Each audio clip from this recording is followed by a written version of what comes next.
What's up guys, as is tradition, let's go ahead and compare the biggest and best offerings from both Samsung and Apple in this video. The Samsung Galaxy Note 8 and Samsung Galaxy S8 Plus versus the iPhone 10, the 10th anniversary iPhone.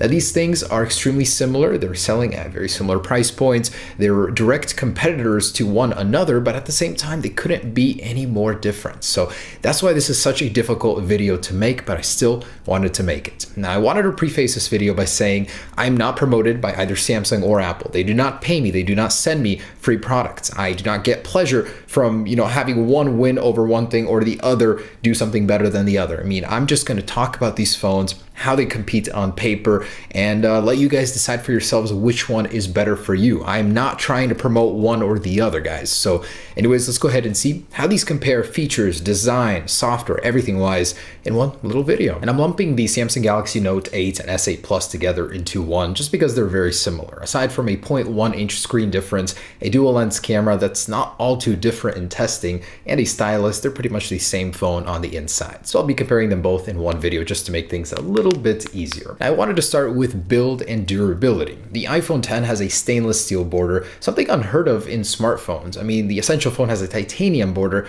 but this is stainless steel. We don't hear about that much. This guy has an aluminum one. It's equivalent to aluminum 7000 in my earlier drop tests. Quite tough for aluminum, but still can gouge pretty easily, can dent. So I will be interested in seeing how these do compare in a drop test. As for the display materials, this has a Gorilla Glass 5 material, which is pretty durable. 80% of the time from 5 feet, your phone will survive, according to Corning.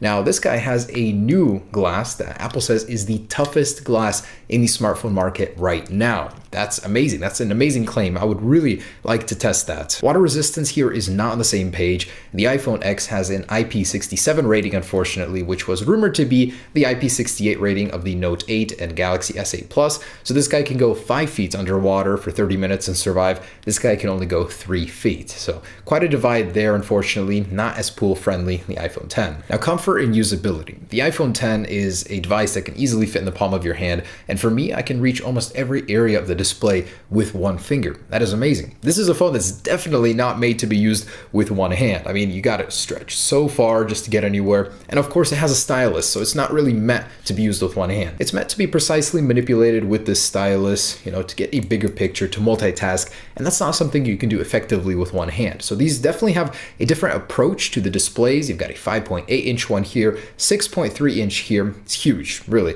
But believe it or not, this thing is beating out the iPhone 10 in terms of screen to body ratio. The Note 8 has an 83.2 versus an 82.9 screen to body ratio, just barely winning over the iPhone 10. And as far as unique screen technology goes, each have their own. So the iPhone 10 has the True Tone display, which will match the color temperature of your display to your ambience. It does also have 3D touch everywhere on the display, and it does support Dolby Vision for its HDR display. Now, the Galaxy Note 8 has that curved edge display, which you can use for several shortcuts. It's kind of handy in some cases, not too much. It has the stylus, of course, which you can use to manipulate the display. Very nice to have that. And it does have a 3D touch equivalent as well, but only on the bottom row to activate the home button. As far as screen resolution goes and sharpness, the Note 8 definitely wins out here with a QHD display. The iPhone 10 is just a little short with a 463 pixel density versus 522. Your content is going to appear a little bit crisper on the Galaxy Note 8, while the iPhone 10 is no slouch. I mean, 463 is still an improvement over 401 on the Plus series iPhones. And I thought it important to mention brightness of the organic LED displays. This technology is known for being a little dim at times, but Samsung's been perfecting the craft for a very long time. This is the 7th or 8th generation of their panels, and it's rated at 1200 nits. This guy is just 625. That is half of the brightness of this in certain situations. So that's definitely going to be a tough battle, especially in sunlight. You're going to want a brighter display. And the Galaxy S8 is just shortly behind the Note 8 at 1000 nits in ratings. And depending on which market you're in, you're going to get a different colored phone for the Galaxy series. I know the Note 8 comes in a gray, a blue, a gold, and a black, and the S8 comes in even more colors, while this guy just comes in two, silver and a space gray, otherwise almost a black. So unfortunately there was no third color option, the gold for this guy, just two. Now the cameras on these guys are actually incredibly similar. So both are 12 megapixels, both are dual camera sensors, both have dual optical image stabilization to give you that steady shot whether you're zooming or all the way zoomed out. The Galaxy Note 8 has one slight advantage here in low light. The aperture is 0.1 stop better. So lower, we've got a 1.7 and a 2.4 versus a 1.8 and a 2.4 on the iPhone 10. The iPhone 10 is more capable here. This is something I'm very proud to say Apple has worked very hard on with a new engine just for handling this kind of stuff. It can do 4K at 60 frames per second, whereas this guy can only do 30, and this can do 1080 at 240 frames per second. That is some very sharp, very incredible slow motion video. The actual flash unit too on the back of the iPhone 10 has been improved.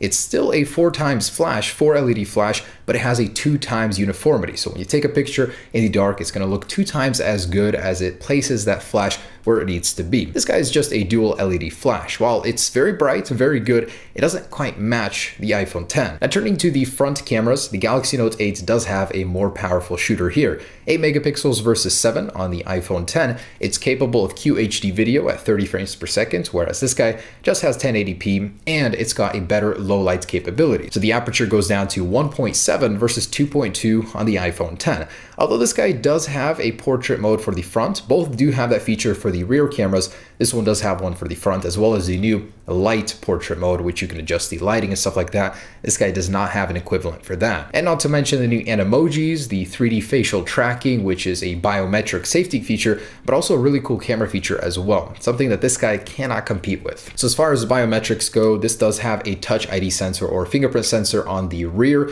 This does not have a fingerprint sensor anymore, removing that convenience factor. Although on this guy, the placement just kind of sucks, but it does make up for it with iris scanning. So if you want to have a Face ID equivalent, you do on the Note 8. This does not have iris scanning, but it has 3D facial modeling, which is also a great way to unlock your device securely. Now LTE. Apple actually caught up on the LTE speeds, as the official LTE speed of this guy is now 1 gigabit, matching this with a 150 megabit upload on both. And moving on to processors, this is truly one place that Apple dominates. They claim that the Apple A10 is the world's fastest smartphone processor, period, right now. In fact, in a test, the Samsung Galaxy Note 8 lost out in a real-world test to the iPhone 7 Plus. Can you imagine a processor that's 25% faster for the faster CPU cores and 70% faster for the lower-end, slower CPU cores? In fact, one of the slower CPU cores on the iPhone 10 is equivalent to a regular core on this guy. That is just incredible. So I will, of course, do a dedicated speed test down the road, but just on paper,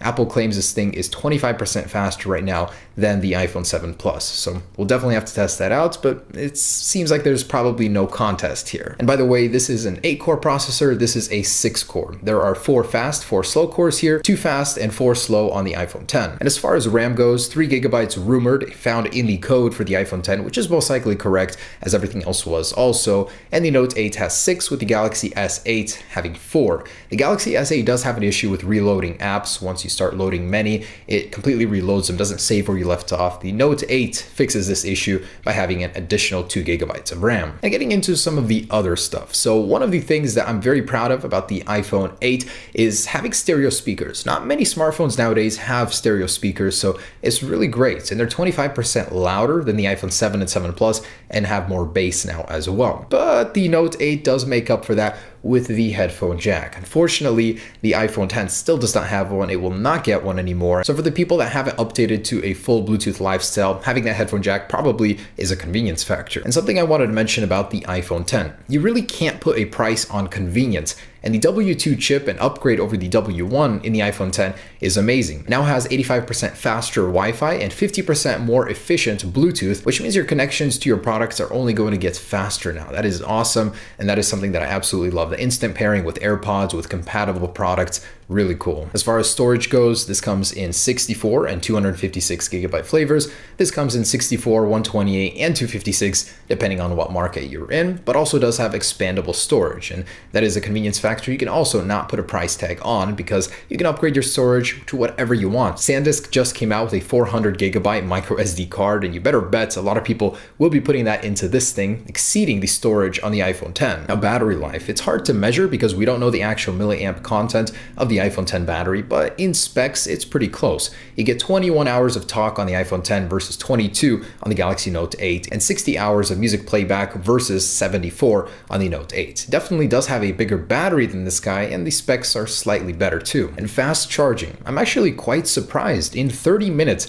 you can get 50% battery life on the iPhone 10, while on the Note 8, that takes about 40 minutes. Just because Samsung hasn't adopted Quick Charge 3.0 or 4.0 yet, they're still using the 2.0 equivalent of Samsung Adaptive Fast Charging, which is 40 minutes half charge about. And some other things that make the iPhone 10 stand out: the Taptic engine. It's definitely a more prominent vibration motor. You definitely feel it more. It gives you more feedback than a standard vibration motor like in the Note 8. There's also the new Animojis, facial tracking. That is definitely a cool thing, 2 years ahead of the competition apparently. And the portrait light mode, very cool, but I'm sure Samsung will add something like that in the future, possibly even in an update. The Galaxy Note 8 has a stylus, which is a convenience factor on its own. Multitasking with this thing is much easier, not to mention split screen multitasking. You get an always on display with the organic LED display on lock screen, something of course Apple could add in the future, but don't have currently. There's a USB-C port, which means you can charge your laptop, your phone, anything with this same port. USB-C is becoming the standard,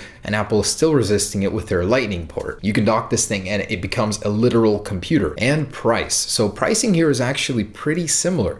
The Galaxy Note 8 comes in at $929 on some carriers and jumps up to about $960 on others. This thing starts at $999 and then expands beyond that. You definitely get some things that you don't get on the other. They're pretty similar. Software, of course, sets them apart in more ways, but I'm not going to get into too much of that because it's mostly an Android versus iOS debate there. But I gotta say, both great phones. I love that they both do something that the other doesn't, giving you a reason to get one or the other. They are very similar phones, both with their bezel-less displays or close to bezel-less displays, massive batteries, wireless charging, dual cameras with dual OIS on both. Both have facial recognition. This one has iris, this one has actual facial recognition. Both have fast charging. I mean, they are pretty similar phones. It's once you get into the details that you learn the ups and downs of each other. So hopefully this video made that a little bit easier for you deciding between these phones. If you're at heart an Android person, it's going to be hard for you to switch over to the iPhone, but hopefully the adoption of wireless, fast charging, and the organic LED display has made that easier. Anyways, thanks for watching, guys. Stay tuned. And if you're trying to decide between a 10 and an 8 Plus, be sure to check out that video that I compared those. Anyways, you guys got at least a month to decide between these phones if you haven't already. Peace.